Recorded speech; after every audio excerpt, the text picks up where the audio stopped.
Why so many Americans look wealthy. But aren't right now, somewhere in America, a man is backing a brand new luxury SUV out of his driveway. His neighbors think he's doing well. His coworkers think he's successful. His Instagram followers think he's winning. What nobody sees is the credit card statement sitting on his kitchen counter. The car payment, the personal loan, the mortgage stretching his budget to the breaking point, the anxiety that wakes him up at 3 a.m. because beneath the appearance of wealth, there is a growing financial crisis hiding in plain sight. America is carrying more than $1.2 trillion in credit card debt. And that number tells a story. Not a story about poverty, a story about performance. We've built a culture where looking wealthy has become more important than becoming wealthy, where status is rented, luxury is financed, and financial freedom is sacrificed for appearances. The result is a new class of people, the fake rich. They earn respectable incomes. They live in nice neighborhoods. They drive impressive cars. But behind the curtain, the math tells a very different story. And once you understand how the fake rich economy works, you'll start seeing it everywhere. It usually starts with a car, not because cars are bad, because cars are visible. A retirement account doesn't impress your neighbors. An index fund doesn't get likes on social media. A paid-off emergency fund doesn't turn heads at a traffic light. A luxury vehicle does. That's why dealerships have become masters of selling identity. They don't sell transportation. They sell transformation. You're not buying a BMW. You're buying the feeling of being the kind of person who drives a BMW. You're not buying a Mercedes. You're buying a story about yourself. The problem is that stories have monthly payments, and those payments quietly destroy wealth. Every year, millions of Americans focus on one question: what can I afford per month? Not, what does this actually cost? That single shift in thinking changes everything. Because once you start shopping by payment, almost anything becomes affordable. A $60,000 truck, an $850,000 house, a luxury lifestyle. The bank doesn't need you to be rich. It only needs you to make the payment. And that's where the trap begins. The fake rich optimize their lives around payments. The boring rich optimize their lives around ownership. One path creates the appearance of wealth. The other creates actual wealth. And the difference compounds for decades. But cars are only the beginning. The deeper problem is that many people have completely lost track of what wealth actually means. Ask someone how much money they make. You'll get an answer immediately. Ask them how much money they keep. The conversation gets uncomfortable. That's because modern culture rewards revenue, not profit. People brag about six-figure incomes, seven-figure businesses, massive sales numbers, yet many of those same people are financially fragile. A business generating $1 million in revenue sounds impressive, until you discover the owner takes home less than a school teacher. A professional earning $200,000 per year sounds wealthy, until you realize they spend $198,000. The fake rich obsess over income because income is visible. The boring rich obsess over net worth because net worth is reality. And reality doesn't care about appearances.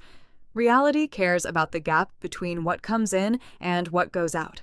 That gap is where freedom lives. Without it, even high earners become trapped. And that's exactly what has happened to millions of Americans. They're not poor. They're leveraged.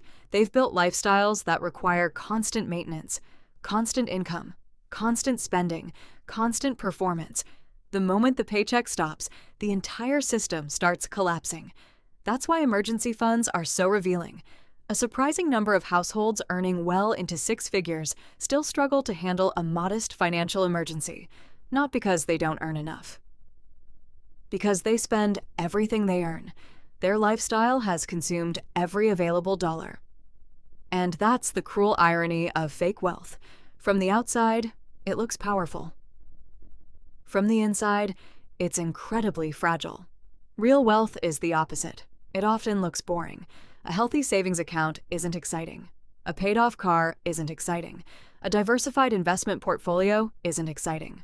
But those boring assets create something incredibly valuable. Options. The ability to walk away from a toxic job. The ability to survive a recession. The ability to sleep peacefully. The fake rich sacrifice options for optics. The boring rich sacrifice optics for options. Only one of those decisions creates freedom. Social media has made this problem dramatically worse. For most of human history, you compared yourself to a handful of people. Your neighbors, your coworkers, your friends. Now you compare yourself to millions. Every day, every scroll, every swipe, every video. You're exposed to carefully edited versions of success, luxury vacations, designer brands, exotic cars, perfect lifestyles. What you're not seeing are the loans, the debt, the stress, the financial reality behind the image. Social media has created an entire economy built around envy, and envy is expensive. Because once your goal becomes looking successful, there is no finish line. There will always be someone with a bigger house, a nicer car, a better vacation, a more impressive lifestyle. The game cannot be won, only financed. That's why so many high earners remain trapped, not because they lack intelligence, not because they lack opportunity, because they are competing in a game designed to keep them spending. The fake rich buy symbols, the boring rich buy assets. One depreciates, the other compounds. And over time, that difference becomes enormous. 20 years later, the results become impossible to ignore. The person chasing status has a garage full of memories and a bank account full of excuses.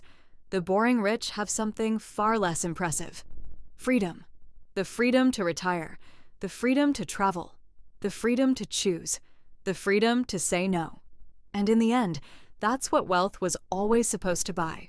Not admiration, not envy, not attention. Freedom. Nobody will remember what car you drove in 2026. Nobody will remember the designer logo on your shirt. Nobody will remember the photos you posted trying to prove you were successful. But you will remember whether you owned your time. You will remember whether money controlled your life or expanded your choices. That's the difference between looking rich and being rich. One is a performance. The other is a reality.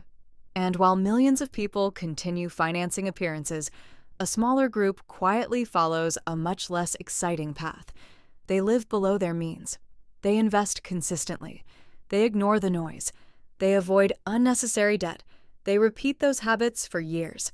It isn't glamorous. It isn't viral. It doesn't get applause. But it works. The fake rich are trying to impress strangers. The boring rich are building freedom. And in a world drowning in debt, freedom might be the ultimate luxury.